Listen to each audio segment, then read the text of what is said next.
I know scientifically now they're saying 7 to 12 ancestral generations is what impacts us now in this physical incarnation. But in my perspective, spiritually and energetically, especially when we start to take in consideration of past lives within the ancestral line, right?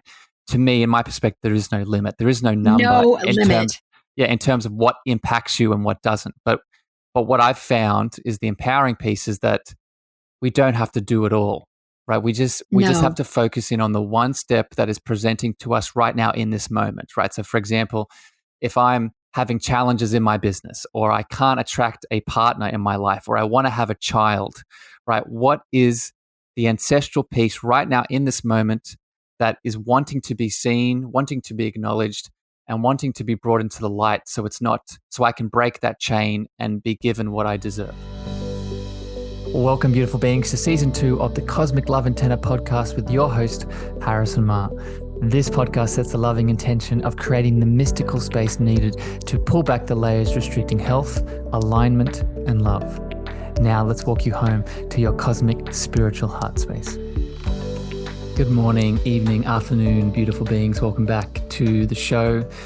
And for all of you new to my podcast and platform, this is an extra special rebroadcast conversation of the show. This is a chat that I had on the beautiful Empathic Mastery podcast with one of my dear friends and past guests, Jennifer Moore. Today we talked about all things ancestral healing, becoming the breaker of chains, how the inner child flows in and connects to this type of healing work. What are the divine masculine and feminine representations? A bit of my story, my past, my experiences that leads up to the ancestral healing that I now do with other people, and so much more. If you get some value, get some love out of this chat, make sure you go check out Jennifer Moore's podcast and platform. Leave your feedback, reviews, and comments on her show and mine. But regardless, grab some popcorn, drop into your beautiful heart, and enjoy the conversation. Hey there, everybody. So today I have a very special guest with me. I met Harrison because he actually had invited me to be on his show, and let's just say we really clicked. And so one of his passions is about ancestral healing. And as I was saying to Harrison right before we got on this to record, I just think that this is one of those topics that we could be talking about all the time. Now, Harrison Marr is the host of the Cosmic Love Antenna, the podcast that I was just mentioning. And he is also a heart-centered coach and a spiritual mentor and healer. Harrison, I am so delighted to have you here. I'm so glad you're here. Welcome. Thank you for having me, Jennifer. It's nice to be in your energy again, but this time you're holding the beautiful space, and I can already feel the energy flowing. Awesome. I'm so glad. Well, and that's one of the things, one of the reasons why I actually have a very clear boundary about all of my guests have to be empaths because it makes podcasting so much easier when there is that energetic exchange. And what I've realized is that with all of my guests, there's this ability to have not only the sort of verbal conversation, but we also get to have this really special kind of telepathic and empathic conversation. And so it really is sort of this amazing, exquisite energy exchange. It's magical. It is magical. So Harrison, and I just want to clarify something. Harrison's last name sounds like Marr, but if you were going to over to his website, it looks different. So the way that, because it's an Irish spelling, and so Harrison Marr is HarrisonMeagher.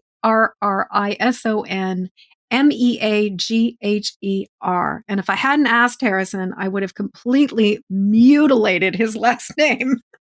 Well, it's funny, Jennifer, and so I appreciate you outlining it for everyone. I was joking with you before we started recording.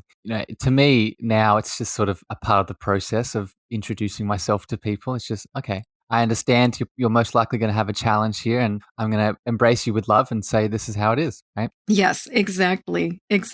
Well, and I was saying to you before we jumped on that I really wanted to sort of start by talking about you as a very highly sensitive empathic kid.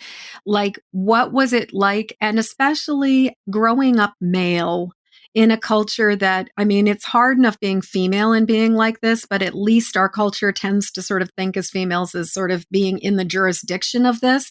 Whereas sensitive, empathic men, I think, get even more pressure to behave in a certain way and to suck it up, get over it, big boys don't cry, all that kind of stuff. So please tell me, like, let's start at the beginning. Like, how old were you when you first started noticing or experiencing your sensitivity? So I just want to honor you, Jennifer, for allowing me to be in this space with you to have this conversation, because I do speak about this to a degree in the work that I do, but I can already feel that we're going to go to some deeper layers that I haven't been to before. So I'm Mm. excited. So I guess where I can start with that is I see it as a roller coaster in terms of my childhood and the sensitivities that I shut down and then awakened. And I was lucky enough from a very early age, being born 2, 3, 4, 5, 6. I grew up in the nature. My Mhm. family was lucky enough to own a couple of farms, and we connected to the earth, connected to the animals, connected to, nature, the God that's outside of us, that's inside of us, right? Mhm. But then, much like you were alluding to, and luckily for me, and I know a lot of people don't get this opportunity, it wasn't my family that a lot of the pressures came in for me to be people can't see me using my fingers here, but for me to be the correct kind of male, it was coming from the outside collective, right? It was coming from the media. I grew up in a religious community in school, and then so from the age of 6, 7, that's when I shut things down. That's when I started being more of a manly man. And for me, a big part of this was actually shutting down my feminine nature that I thought that when I started to express, that equaled non-masculine. So that was the start. Mhm. And I just wanna say that as you were commenting about you can sense that we're going deeper, that thank you for the willingness to go deeper. Thank you for the willingness to be real, for the willingness to share your story. I mean, it's sort of like I can ask you the questions, but you're the one who has the willingness to answer them. So for that, I am just so incredibly grateful. And, as you're speaking, I'm so grateful that you did not experience the invalidation or the pressure to be masculine necessarily within your family. But as you were saying, by the time you were 6 years old, you were starting to experience the social pressure to behave in a certain way, and subsequently starting to shut down all of the things that you considered, quote, feminine, unquote. So let's talk about, like, what did that look like? And maybe like, or sometimes I like to say, how'd that go for you? Like, how'd Yeah. that work for you? I mean, I know from hearing a lot of stories, it doesn't usually work very well, but tell us about, like, what was that like? Like, and how long did you engage in this attempt at being somebody other than you are? It's such a good question. So the first thing that comes to my heart when you ask what did it look like, it was my voice in many ways. For each person it's going to express in different manifestations, but for me it was a suppression of my metaphysical spiritual voice and my Hmm. literal, physical voice that I was expressing. A lot of the work that I do now currently is around my voice, but back then, because from what people were reflecting back to me, especially as I started to move into my adolescence, I was being told based off how they were interpreting my expression that again, the manly persona wasn't coming through. So for me, what it looked like was changing my voice, restricting my voice. If I sounded again, quote unquote, too feminine, too emotional, too sensitive, then for me that was back then I thought it was an opportunity to shut that piece down and go more into the masculine side, whether it be changing the actual voice, whether it be putting on a different accent, whether it be just not speaking at all. If emotion was coming up, just numbing that, suppressing that. Into my adolescence, it looked like alcohol, it looked like drugs, it looked like losing myself, and not in the beautiful way in women. So yeah, that went on and that progressed, and we can talk about later if you feel called, but then I hit a wall at a certain point. But that was the main sort of manifestation of the suppression of it. Hmm. Well, and it's something I've heard before about a lot of times, in our culture, the way that men or male bodied people live in the world is that, especially if they have a more soft or feminine side, it's not uncommon for them to go into almost like a hyper masculine Yeah. behavior and to just really, really, really try to overcompensate. So I've heard many stories from people where before they really accepted and embraced who they truly were, like they were in the military, they were contractors, they were just doing the most macho things they could possibly do because it was sort of like trying to perform in a way so that you're seen, you're fitting into the categories. Yeah. Yeah. And it's so yeah, you could not be more spot on. And just a couple things that rise up in me as you're saying that. Australia as a collective, that's a very big stereotype in my country. Hmm. And I say that with love because I see it, reflected back to me. But it's interesting when you're saying that. I've come to acknowledge now that this beautiful side of me is beautiful, and not only is it beautiful, it's powerful. But I think even back then, because of how powerful it was, and I'm really grateful for this, but back then it was so painful. Back then, when I was trying to mask myself and over masculinize myself, I couldn't do it because I wasn't succeeding at it. I think a lot of males, and I see this from just, again, the people I've been able to help and see in the world, a lot of males, quote unquote, succeed at that hyper masculinization because they kind of supported around it. But for me and my unique soul's expression, I didn't succeed. I didn't get the validation even in the hyper masculinization. And because of that, a lot more pain came into my world. And that pain subsequently is what allowed me to really see the truth. Does that make sense? Hmm. Yeah, it makes total sense. Well, and I so appreciate what you're saying about, like it's like that whole thing of being a misfit toy. It's like you put the mud on your nose and try to play in the reindeer games, but it's like they all know you got mud on your nose. They all know you're different.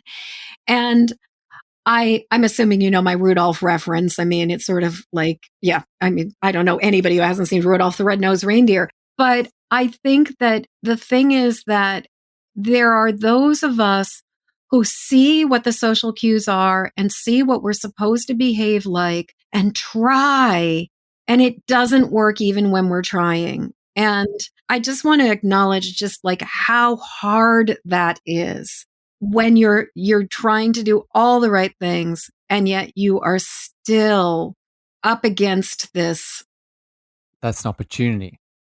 And it's so easy to say in hindsight, I know, but it's if we can start to really lean into this resistance. I know for me, I started to understand that, oh, I have a choice. There's a different choice I can make here. That instead of swimming up the stream of ego and resistance and just putting on these layers and faces and personas that I feel like I should be making to fit into the boxes that have been created for me, there's a different choice I can make. And that different choice is flowing downstream with that beautiful voice that's inside of me that just wants to be heard. And if I can make that choice and that turn in the river, Hmm. then yes, I may move away from the world that I've created outside of me based off the choices from my personas, but what I'm flowing into is more of me. And that more of me is beautiful if I just allow it to come forth. Yes. Well, and there's so many rich pieces of what you're describing here because, we as a culture have been going upstream for such an incredibly long time and going against nature, going against gravity. And that resistance is almost like what we experience as the default. And so it's sort of funny because it feels like resistance to stop resisting. It's like we've been so backwards that it feels weird to surrender to the flow and to move with the current as opposed to going against the current that our society has. As you were speaking, I was just thinking about like pulling out the kind of qualities or the ways that before you surrendered, before you completely hit bottom, that you were attempting to control it. And I was hearing, like both being changing your accent, changing your voice, your tone, your expression of what you were saying, remaining silent, silencing yourself and suppressing your voice and not speaking when something was going on that didn't fit into the categories of what's acceptable dude behavior. I don't know if dude is a word that you guys use in Australia, but here in America, it's definitely Bloke. talk about Bloke is bloke the, yeah, it's the bloke Australian version. behavior Yeah. there. Yeah, just being a total bloke there, and just another shrimp on the bobby. It's like just, and it's funny because I think America and Australia have very similar masculine stereotypes of what hyper masculine is. But so, and then you were saying, just a lot of, I'm assuming, sexual activity and conquests and sort of being in relationships with, sort of like to prove how masculine you are. And then also you were saying drugs and alcohol I'm imagining like the self-soothing and the part of you that just could not be shut down or denied. So I'm wondering, I really love examples in stories because I feel like that's where we as human beings can really relate to each other. So I'm really wondering, like, so there was the point where you were like trying, and then the point where you realized it wasn't working for you. But then there's the point where it's like it's not working for you and you're really coming face to face with how it's not working for you. How did this manifest for you? What did you experience that led you to the point where you went, this hurts too much. I can't keep doing this. How did it hurt too much? Like, what happened? So, if I'm being honest with myself, there wasn't there was one moment, but as I've gone deeper into this story, there were a few, Hmm. and I'll explain the one moment. But I just want to acknowledge my soul in this conversation with you, that the pain teacher that I often refer to as, it comes because we haven't noticed the other teachers that have given us opportunities up to that point, right? The reason that we'll get a disease or we'll break a bone or we'll have a car crash or whatever the severe event is because that we haven't been seeing the minor events on the way to the big crash, right? So it's, for me, I'm still dissecting that, and I can definitely list some things, but it's ever evolving in terms of me looking back at the things that, oh, that's what, that happened, that happened, that happened. But to answer your question, the big pain teacher moment in which everything broke. So just to really summarize this, because it is a big story, but I spent the many years of the women, the alcohol, the drug, was a lot of time traveling abroad. And it was beautiful in many ways because I got to make a lot of powerful relationships and connections and see the vastness of this earth. But it was masked in all of the excessive behavior that I was, as you described, I was layering on top of the beautiful essence of what I was to begin with. And long story short, after many, many years of doing this, like a big chunk of my adolescence, most of my younger 20s, I was in line at an airport like I had been doing many, many, many times before. And it was at LAX.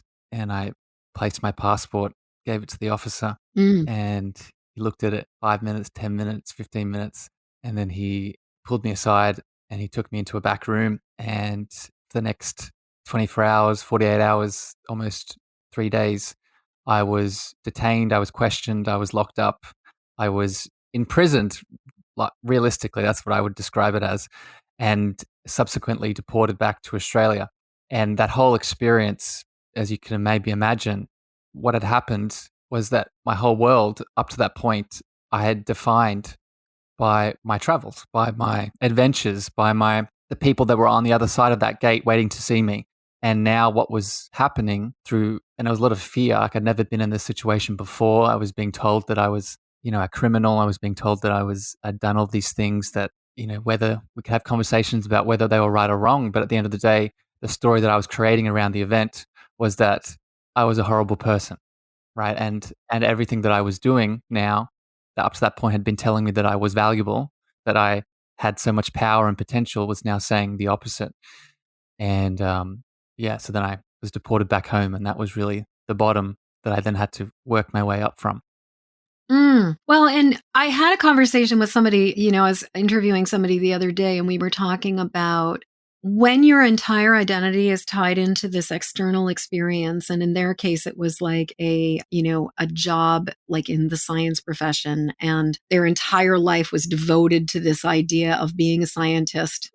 Empath in science world, challenging, but and when suddenly, and they were doing all the right things, they were ticking all the boxes, they were following all the rules, they were sacrificing themselves over and over and over again to fit into the mold. And then all of a sudden, it's like the Mm. mold betrays them. And then it's like, who am I without this? And I know when I witnessed this with my father when I was in my early 20s and he had just hit his early 50s, and he had gotten, it was back in the 80s when layoffs were like early 80s when layoffs were just happening. They were just ubiquitous, that was happening everywhere. And I just remember witnessing my dad's experience of really losing his sense of self, and so I really hear that when you've like created this persona and you've created this identity and you've really cultivated this sense of like, this makes me okay, and then all of a sudden, like the universe becomes an agent for change and pulls the rug right out from under you. It is not easy. It might be necessary, and it might be exactly what the universe is ultimately like. It's divine and perfect, but boy, howdy, does it suck when you're in it at that beginning stage. Yeah. It's a beautiful wake up call. It's a beautiful. For me, it was like, it's funny you said divine timing. I can't imagine. I would not like. This is such a cliche thing to lean into, but it's. I could not. It could not be more true. When I look back at that event and the choices I then made, business I have now, my voice, my expression, my podcast, it would not. If I had continued down that path, right, there would have been. There's a totally different Harrison in that parallel universe that exists, right? Mm-hmm. But I'm just, and I know we're going to go into different topics around this, but just for me, a big part of being able to move through that, and this is probably the advice I would give any other men or women, but men listening, is the gratitude for it. The gratitude for it, because the more gratitude I've leaned into around it, the more subsequent, that more answers, the more dots I've been able to put together, the more lessons, because it is so painful and complex at the time. There's usually more than one thing that's being said, right? It wasn't just that I'm not showing my feminine. It wasn't just that I need to express my voice. It wasn't that I'm a beautiful, sensitive, empathic being. There were multiple things, but how I've been able to pull out those multiple things is having gratitude and love for the pain, rather than seeing it as just something bad that happened that I can now grow from. Yes. Yes. Well, and sometimes I've done this thing where I kind of imagine the trajectory if the alternate reality had happened. And so often I will either see, if I run the timeline far enough, I end up in the same place anyway, or I see the timeline and I go, oh, thank God, I did not end up in that timeline, because that really, it would have been soul crushing. And I don't know, I just had this sort of image of like, I just had this kind of image of you at like some kind of like, probably like Burning Man, actually, as I Yep. think about it. And I see you like with neon glow sticks and like big like cargo pants. And I have this image of you just like being this like raver, and and just kind of like Be accurate. floating through your life, from one party to the next. Mm-hmm. And by your nature, I think you would have still been transmitting like the frequency of like who Mm-hmm. you are here to channel and bring through in the world. But it would have been like, just, it would have been so not. Oh, you also, I don't know if you have a child at this point in time, but I just had this image of like, you would have a kid by now. Like, you would have a kid by now. I'm like, yeah, I think your downloads and your intuitive hits are, spot on. And yeah, that was definitely the trajectory. And again, there's no judgment no, and resistance to that within me. But because you're talking about the soul's expression here and the frequency, I think you could not be more correct in terms of the frequency would have been there, but the thing that would have been missing, and this is such a pivotal point in my life now, is the service, is being of service, I refer to it as my angelic subtle energy body, right? The angelic body that we all have the option of embodying through us. My soul would not have had the opportunity to express that piece of it. Right. Well, and also, I think that there would have been enough egoic stuff running that energetically, even though you would have had the essence or the nugget of who you are, what you are imparting and transmitting to the world, that I think it would have gotten, my sense is it would have gotten extremely muddied, because there would not have been, because not only do you bring service, but you also bring purity. That the sense I get is like you really, whereas in that alternate life, there would have been a fair bit of chasing the pleasure, chasing the accolades, chasing the validation, chasing the acknowledgement, and kind of just sort of like almost like opportunistically sort of flowing with what came next. But I get the sense that there could have also, because you are such a powerful being, there could have potentially been a great deal of inadvertent harm. Yep. Like energetically, things could have gone sort of bizarrely sideways in the world around you, because you are such a manifester and you are so powerful. Yeah. Yeah. So let's talk about, were you going to say something before I ask you another question?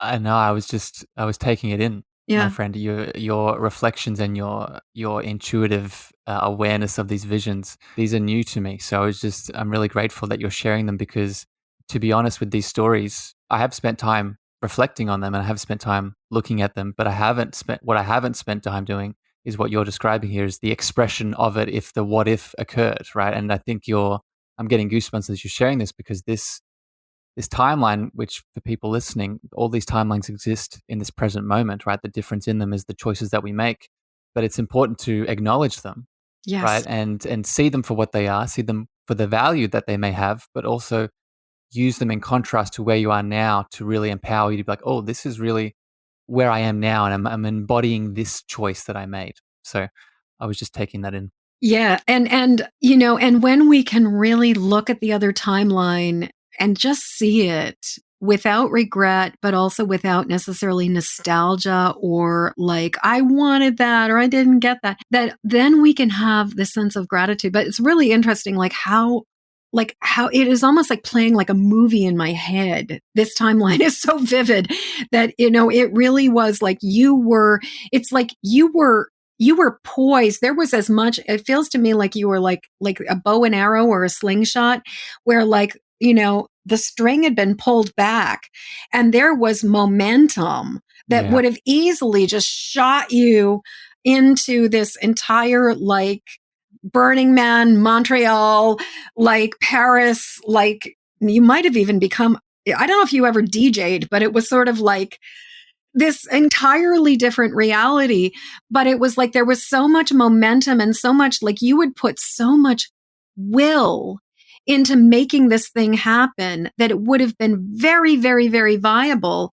And yet the universe was an agent for change in that everything you just kind of got picked up out of the trajectory you were coasting forward in. And like the TSA became this absolute agent for your destiny and just dropped you back in Australia. That momentum was definitely filled, yes, in that. An amazing amount of momentum. Like it's kind of a miracle that your agents, that your angels were like, we are going to get these TSA people to like stop, to inhibit this from continuing, because this is not the plan we want for this person. I'm loving this, my friend. It's funny that you say the TSA and the angels, because when I look back at that experience, that was one of the biggest things that was really surprising to me in all of it. As I was moving through the process of it all, the individual souls and the men that were the TSA agents, there was this beautiful balance that they were holding within the experience that was obviously very traumatizing to me, right? They could tell like I was crying, I was upset, I was literally just recalculating my entire life up to that point. And the agents, the men at the time, they had so much, they had this beautiful balance between, they were doing a job that they were obviously, they were getting paid to do, that there was their living, that they were living their own lives, but they also had this beautiful balance of empathy, Mm-hmm. and they could see what was happening to me and what I was moving through. And they had so much compassion, but they had compassion, and they had no, there was no hate, there was no anger, there was no, they were doing their jobs. At the same time, they were trying their best to also share that they felt, they could see what I was moving through, and they felt sorry for me. Mm. So it's funny that you say angels, because I do think a part of that energy was actually being channeled through the men that were both, the officers that held me, the officers that were interrogating me, all of it. So yeah, I think that angelic presence that you're feeling was very real. Well, and that it was men. It feels to me like Yeah. there was an absolute reason that it was that all of these agents were male as opposed to female. So the next piece of the story that I'm just curious about, and I think that this will probably lead us into talking about ancestral healing. But okay, so you get picked up by the universe and like pulled up into the air and then dropped back down, plunked into Australia. What was that like I'm imagining recovery process might be a way to describe it. What happened next? Like, what did you do? How did you rally? Like, So the way that I describe it is, the simple version is that I went inside of myself. And I don't say that lightly, because I had literally spent the good part of a decade, to be honest, but, a big chunk of years only looking outside of myself, right? As I was explaining mm-hmm, before, but it was 99% of the choices that I was making, conscious and unconsciously, were externally based. So a big part of this process was simply making the conscious choice to now look in at what is happening, what's going on, what am I feeling, what, going back to what we are saying before about the childhood and the pushing down of the voice and the truth. Now, because of what had happened, I was now making the choice to allow some of that truth to bubble up. mm, And what it looked like in the 3D dimension was the service now was bubbling up. This presence in me that was, hey, I'd seen some light coming through these travels, right? I'd seen some things that were really, I could see the passions that were there under the numbing, right? The passions of connecting to people, being pulled to people, the passions of guiding people, like using the physical body at the time to help people nourish themselves, and food and all these things. So the first step was, one, going inside, but then two, I began by addressing my physical being, right? Because up to that point, that was the most prominent expression of my, I want to say it, my divinity, was how my physical body was, despite all the choices I'd been making that from the outside looked very destructive, I was still quite a physically fit and strong person. So I started there. I started with, okay, how can I build on this, not from an external perspective now, but now from an internal space and place of love and reverence for myself. mm. And so, on a really logistic, like specific detail, like concrete level, what actual behavior or actions or choices did you implement at that point in time? Yeah. So two big ones. One were doubling down on my physical practices. So in terms of supporting the body, exercising, moving, connecting to the earth, starting to really make it a devotional act around supporting my physical being through movement and exercise. The second was food, right? Really nourishing, learning about what was feeding my body and what was not, Mm-hmm. right? Shifting, educating myself. And the third piece was becoming a personal trainer. So Mm. I got certified as a functional personal trainer. And then that opened the doors of more of the physicality and honoring myself, but now bringing people into this world that I could be of service Mm-hmm. to. Mm-hmm. So, how did we go from physical trainer or personal trainer Yeah. to heart centered coach, spiritual mentor, and healer? So for me, a big part of this is remembering, and it is a remembering, that we are a multidimensional being of love and light. And what I mean by that is, we aren't just this physical form. For people listening, I'm sure of your show know this, but I didn't. So, but what was happening was that the deeper I went into my physical being, the more I wanted to know. And once I reached the end of the physical understanding, my mind, and it's funny that you said before that I'm this force and this bow that will get stuff done, Mm-hmm. right? That is really applies to my education and my personal development. So how that trajectory started to shape is that I reached the limits of what my physical devotion was giving me. Mm-hmm. So then I had to look somewhere else. And Mm-hmm. what was that somewhere else? It was into my mental body. So I learned about mental health. It was then subsequently into my emotional being, right? And starting to express myself through energy and sensitivities. And then ultimately, which is a big part of what I'm doing now in the world, it was understanding, oh, there's a deeper layer I can take after the emotional being, and it is the spiritual soul, and it is the essence of what we are. And so, just in summary, it was a step by step process of coming back to myself and the holistic nature of what my actual being is. Well, and I love, I pull cards for my free Facebook group at least once a month. And, I pull 3 cards and sort of it's like pick 1, 2, or 3, and, this is your message. And the card that came through, the final card that came through the other day was the Magician reversed. And if you're familiar with the tarot, the magician is the person who's got his one hand is up, the other hand is down. And sort of the very, very core message of the magician is as above, so below, that within, as within, so without. But when it is reversed, and a lot of times as metaphysicians and people on a spiritual path, I think we're taught conceive of it in spirit and you'll bring it into form.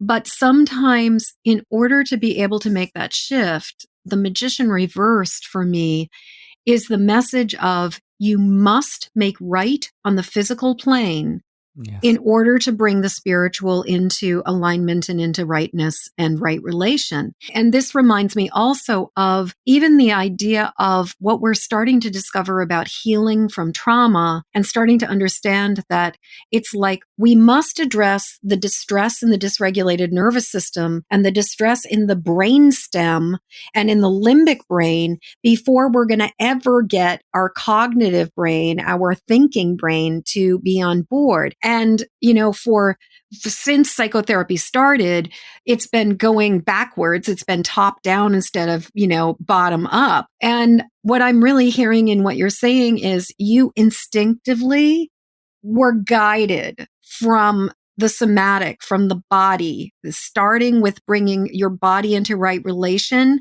and discovering all of these deeper, more subtle, more nuanced layers until you got to spirit. So you really Yeah. did have the journey of as below, so above, or, from below, we move to the above. Yeah. So, That's exactly what it was. yeah. And it was I love the image that you projected there of really, and this, I see this a lot in the spiritual world that now that I spend a lot of time in, is it's so easy for us to do it the other way, right? Focus on the spiritual, and then the physical will be supported by that. But we often forget, as you've been highlighting here, that when we do bring grace and love to the physical form, it allows that majesty inside of us to then show its head. And it's been there the whole time, right? That's why this is a remembering game, not an adding on of more layers game. But when that beautiful expression, like you spoke about the brainstem, I would connect that to trauma, Yes. right? When we start to, give love to the physical tissues and open them up, we're not just opening up physical rejuvenation and lymphatic flow and all these physiological functions. We're also opening up the blocked energy and the expression that's been waiting to be released, right? Absolutely, absolutely. And sometimes releasing trauma that has been sitting in our DNA Yeah. for thousands and thousands of years. Perfect And segue. just amazing. Yes, perfect segue. I meant to do that. I meant to do that. Yeah, yeah. So let's talk about trauma. Let's talk about the stuff that gets locked into our DNA for thousands of years. Yeah. So this is really now where I'm spending my time, right? To put it very Hmm. simply. And I mean, whether it's through the ancestral healing that we're talking about now, or it's, inner child work, those are really two Hmm. of my pillars currently, right now, in this moment. Yep. Yeah. That go Well, and together. I'm holding my fingers up for because this is obviously an audio podcast Yeah. only, but I'm sort of like crossing my fingers and it's like because they are so profoundly and deeply interconnected. It's like you almost can't have one without the other. Yeah. Yeah. and it's exciting. That's that. Like we talked about this on my show, right? It's really, Mhm. for me, it's where all the beautiful nuances of this physical, mental, emotional, and spiritual conversation really start to blend in all the ways. But just to, I guess, to speak about the ancestral healing now, for me, I guess where I really started to lean into it is, going back to what I was saying about my childhood. I was, and I say lucky, but I don't think it's luck. It was just more of how my story, this incarnation, was written to be. A lot of the projections and the beliefs and the personas that I took on, they were not from the outside. They were not projected by my parents. However, the work that I've been doing, I've now started to realize that those genetic ancestral elements were there, right? And the deeper that I go into this work, the more I see my beautiful father, my mum too, but we'll just speak of this from a masculine perspective, right? I see I see the wounds that are there in my father that I now, through the ancestral conversation, have the opportunity to not just heal for myself, but also support him with, which I think is really one of the most exciting things about ancestral healing. Well, and as we're speaking, I'm just the thing that's coming to my mind right now is, I mean, you have a lot of Irish. I mean, obviously, your last name is an Irish name. I have a great deal of Irish ancestry as well. You and I are both come from Irish immigrants, Yep. and the amount, and I've recently been really hearing some levels of grasping the degree of trauma that our Irish ancestors have endured and the genocide that we've experienced and also the incredible the racism that our ancestors, like we go back like you only have to go back about 100 years to come face to face with basically we were treated as scum. And that that level of trauma Yeah. is like powerful stuff. Mm. So this is, in terms of my ancestral elements, surprisingly, this is something I haven't looked into yet for me. Well, and I say looked into because I think a big part of, just for people listening that might be new to ancestral healing, it's less of a looking for game and more of a trusting and being open to the step revealing itself, because that we can all start to look down our ancestral line, and it doesn't even have to be recent, like what you're talking about with our Irish background. We could keep going, and I know scientifically now they're saying 7 to 12 ancestral generations is what impacts us now in this physical incarnation. But in my perspective, spiritually and energetically, especially when we start to take in consideration of past lives within the ancestral line, right? To me, in my perspective, there is no limit. There is no number No in terms, limit.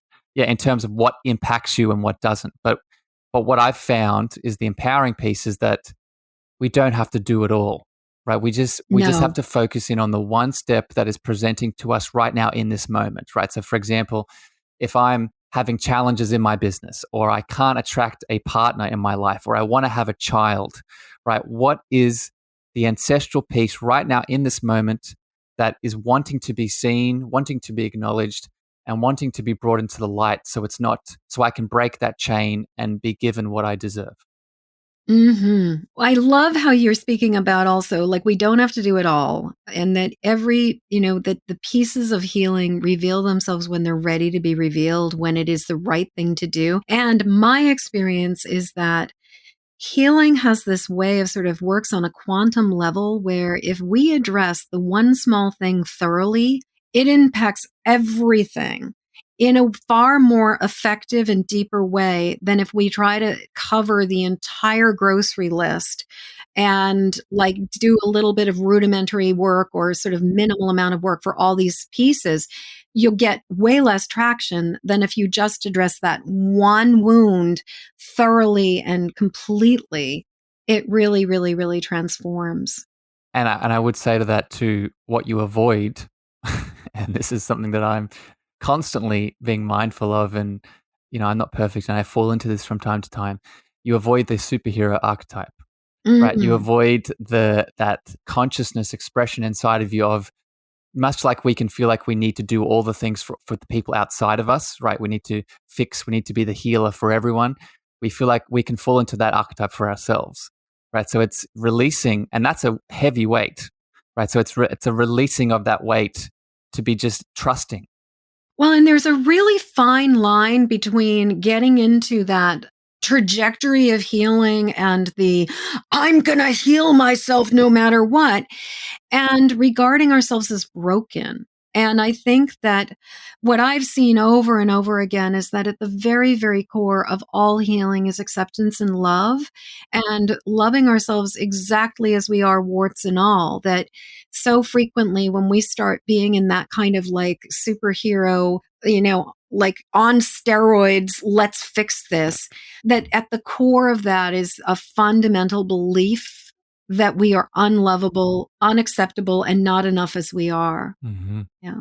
I wanted to comment as you were talking about sort of the idea that our genetic and the genetic information that is being passed forward and the ancestral information is only really, we're only affected by 7 to 12 generations. And in one of the modalities that I trained in, they were like, well, you don't usually have ancestral trauma that goes past 7 to 10 generations. And I have to say, my personal experience is that is just completely not true. I was working with somebody yesterday where she was looking down my lines and she found a 600 generation issue in the paternal patrilineal line. And then I was doing work with another person where we found a 23 generation, 670-year wound that was down the matrilineal line. And my experience is that while, maybe our physical representation or presentation, like the DNA is not physically, you're not seeing it anymore, but energetically, it goes all the way back to source. It's like wherever the trauma started, even if we're talking Paleolithic times, we're still carrying the energy of those traumas. Yeah. And I could not could not agree more with you in terms of my experience and what I've seen. And I would just say to people listening, just be open to it. Like just what it does. Yeah. And this is, we could have a whole conversation about the religion of science and where these closed belief systems, there are a lot of powerful perspectives within the scientific realm, and I'm here to give you love. But what I am encouraging you to do with these kinds of conversations is just be open, because when we hold an expectation of what something like this should or shouldn't look like, what we are inadvertently doing is we're pushing away the unexpected, right? And that unexpected might be like you're saying, a 700-year lifetime where you weren't even on this planet. You were in a starseed form in another galaxy, in another physical form, maybe in another dimension. And that exact teaching is what you need right now here in this form to do the things that you're doing, right? So have an understanding of your belief systems, but just have an open heart for something more dropping in. And that's all you need to do. Yes. Yes. Well, and not second guessing ourselves, and also like not becoming so enamored of the dogma of even our most favorite modalities. Like that, if you have the choice between what is being presented to you as your experience and felt knowledge and understanding versus a set of rules that defy it, go with what feels right. Yeah. Yeah. And when we open that gate, now what we're doing is, and this is why I do so much work with the heart space, where we're allowing the heart to come in, right? The thing that's putting those boxes on the 7 to 12 generations is not the heart. It's not the cosmic spiritual heart. It's your mind, right? It's all the belief systems, all the thoughts, it's all the conditioning. And don't get me wrong, there are some supportive conditioning. There's some supportive programming, but you're going to at one point get stuck in that, whether it's negative or positive. But what you can do is make a choice to drop down to the heart and ask yourself, okay, this is what the mind thinks. This is what the head thinks right now. How about I get a second opinion here? How about I ask my beautiful, mystical, spiritual heart space what it feels around this, and listen to that. Listen to that. Well, and, as long as we have trauma, the challenge with trauma is that it severs the connection between the frontal cortex and the rest of our brain. And the thing is, the frontal cortex is still working. We're still having the thoughts. We're still having the voices. We're still getting all of the ideas. but we are not in the place of alignment or discernment Yeah. between head and heart. And I think that, and this goes back to, we have to heal from the bottom up. We need to address the dysregulation in the nervous system. We need to fortify and protect find a way back into the safety in the body. Mm. And then the mind can engage as a partner without being the dominant power over that has been ruling this planet for the last 5,000 years. The partner is the key word there, because Yeah. I see this in myself, especially within the spiritual community. Once we start to take that road back to that heart space, we then can make the mistake of pushing the mind into the corner. Or maybe people have heard the term killing the ego and destroying the ego. And we don't want to do that. Right? We want to have beautiful harmonization of what you're saying, of loving the mind, loving the brain, loving the neurological pathways and that functionality that it provides us and the lens that it helps us be this human in separation of, but also providing space for the heart and the love on the other side. So it's not a pushing and resistance. It's more of a unity and working together.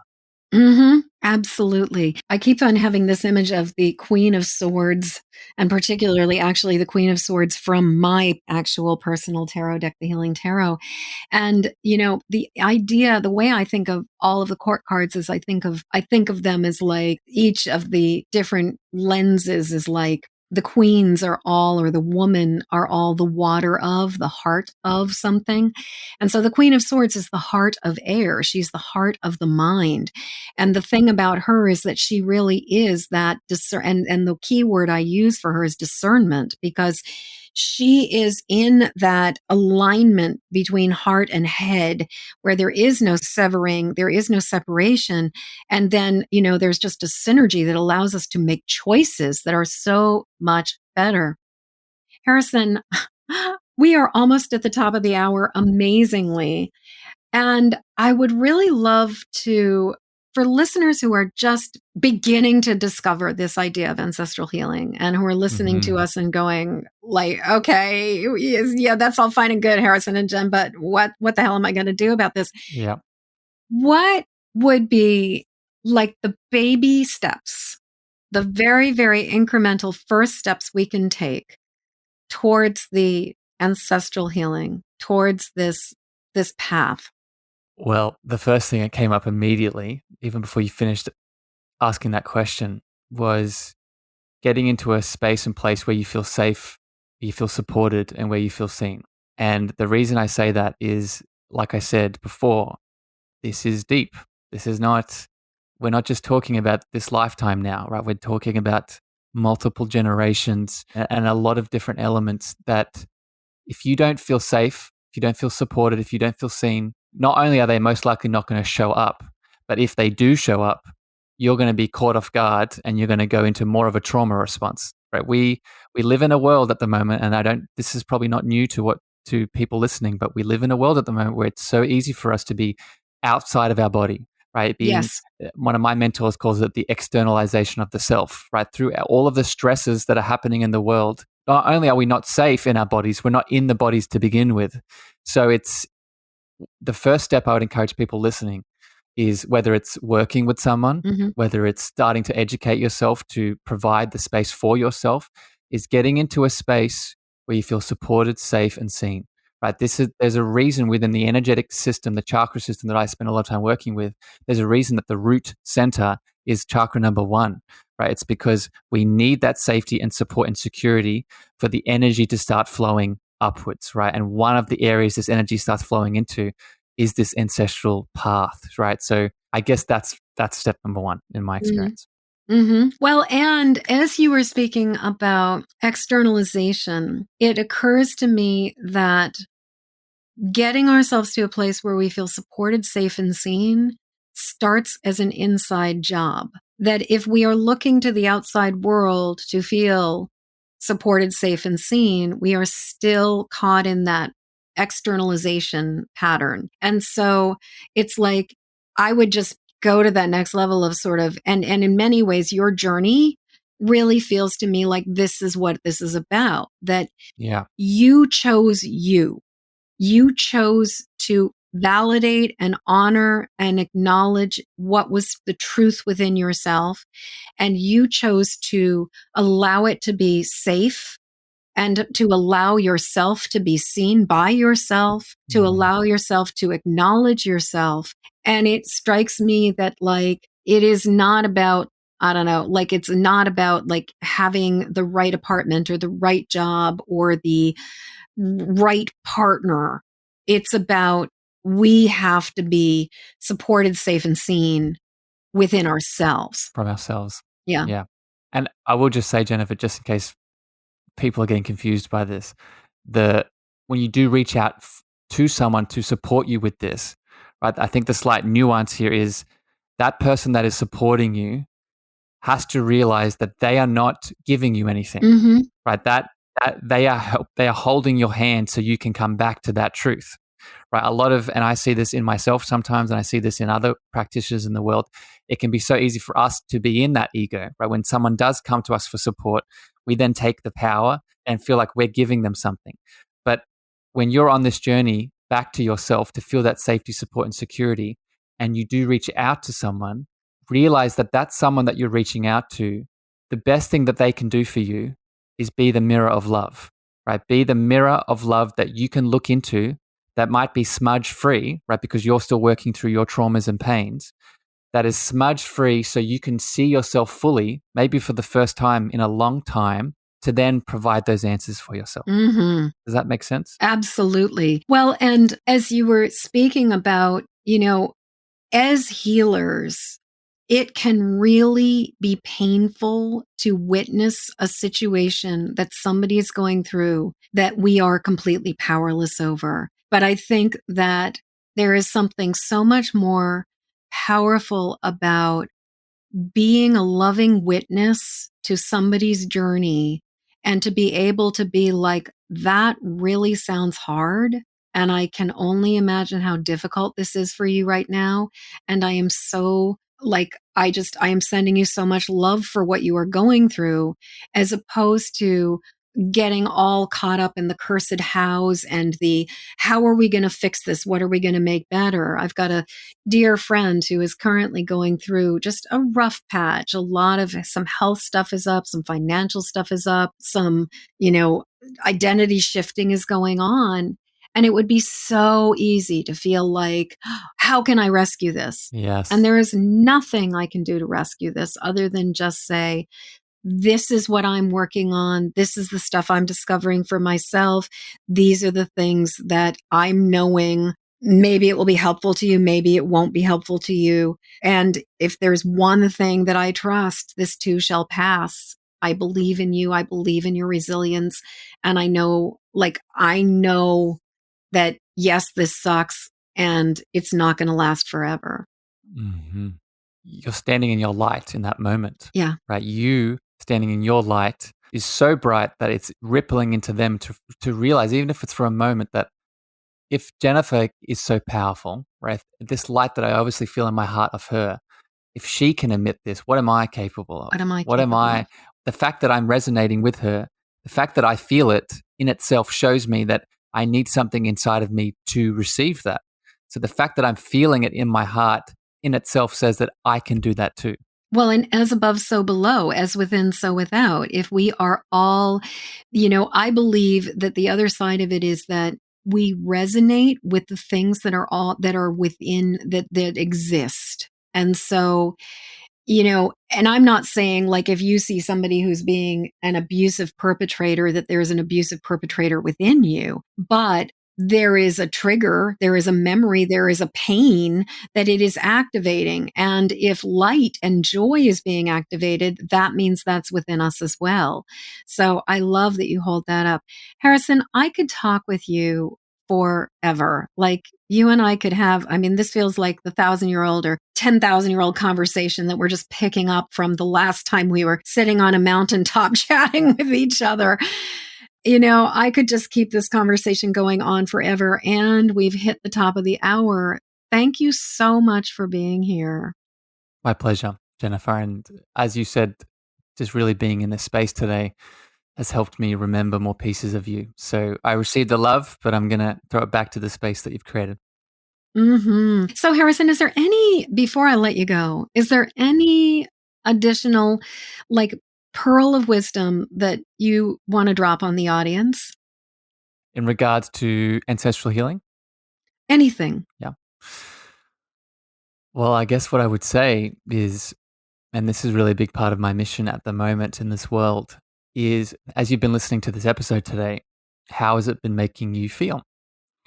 And the reason I ask that is I've a big part of my journey, and we didn't get to talk about it today, but it's really intrinsic within the experience that I've had, has been coming back to a deeper understanding of what my higher power and that divine source inside of me is. And the answer that I've come to, and it's definitely not definitive and it's always changing, always expanding, but where I'm at the moment is that higher power is love. So the last little thing I want to share here with everyone, as you've been listening to this show today and things may have been coming up, you may have been resonating, you may have been triggered, ask yourself, what is the essence? What is the power? What is the source that both those polarities are coming from?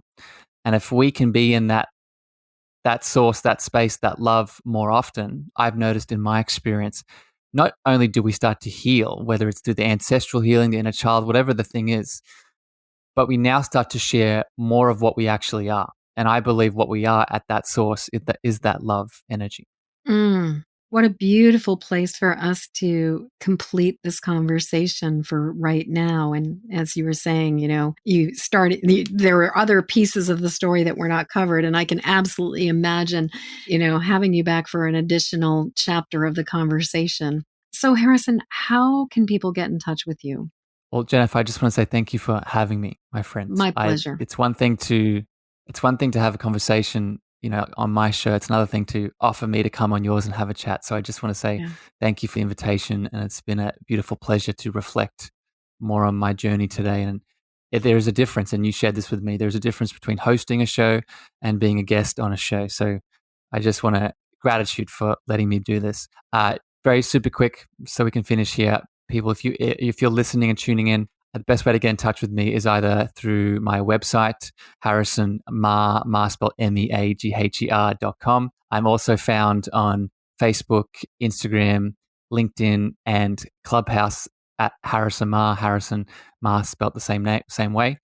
And if people are interested, one of the biggest things I'm doing at the moment within the work, other than one-on-one coaching, is I'm really cultivating that safe, supportive, and secure space for beings to come back into themselves through inner child healing, through ancestral healing. And I have a group coaching container that I'm running at the moment. So if people have resonated with my voice, definitely reach out to me and we can have a chat about what that looks like to bring you on board.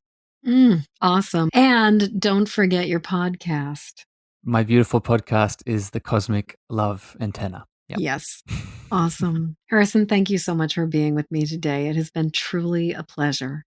Love you, my friend. Love you right back, honey. Thank you for listening to the Cosmic Love Antenna with me, your host, Harrison. If you gained value or this episode hit your heart, please remember to share this out with a friend, a family member, or a lover. You can also leave your love over on Apple reviews and Spotify star feedback, and this helps me spread my frequency to more souls in need.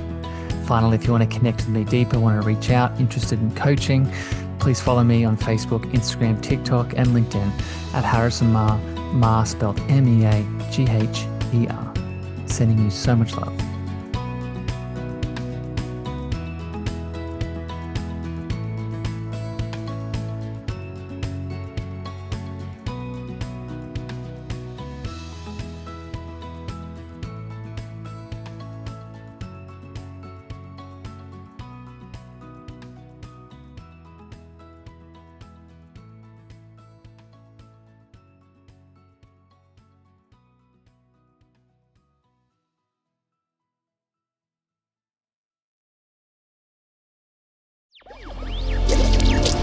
Electricast.